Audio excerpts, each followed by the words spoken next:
Hello viewers, welcome back to our channel future tech. ఈరోజు నుంచి మనం సి లాంగ్వేజ్ యొక్క బేసిక్ నుంచి అయితే నేర్చుకోబోతున్నాం. ప్రీవియస్ వీడియోలో సి లాంగ్వేజ్ యొక్క హిస్టరీ గురించి చెప్పుకున్నాం. ఎవరైనా ఆ వీడియో చూడకపోతే డిస్క్రిప్షన్లో లింక్ ఇస్తున్నా చూడండి. ఇంకా లేట్ చేయకుండా కంటెంట్లోకి అయితే వెళ్ళిపోదాం.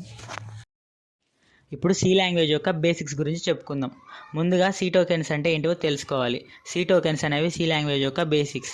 సి టోకెన్స్ అనేవి 6 టైప్స్ ఉంటాయి. అవేంటి అంటే character set, constants, keywords, variables, data types and operators. ముందుగా క్యారెక్టర్ సెట్ అంటే ఏంటో తెలుసుకుందాం. క్యారెక్టర్ సెట్ అనేది 3 టైప్స్ ఉంటాయి. అవి ఏంటి అంటే alphabets, numerals, special characters. So ముందుగా ఆల్ఫాబెట్స్ అంటే ఏంటో తెలుసుకుందాం.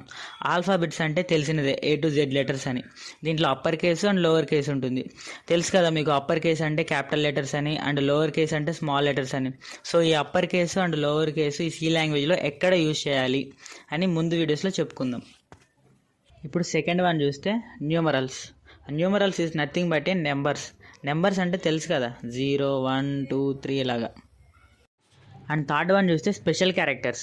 ఈ స్పెషల్ క్యారెక్టర్స్ అనేవి ఇంపార్టెంట్. ఎందుకు అంటే స్పెషల్ క్యారెక్టర్స్ అనేవి ప్రోగ్రామింగ్ లాంగ్వేజ్లో మెయిన్.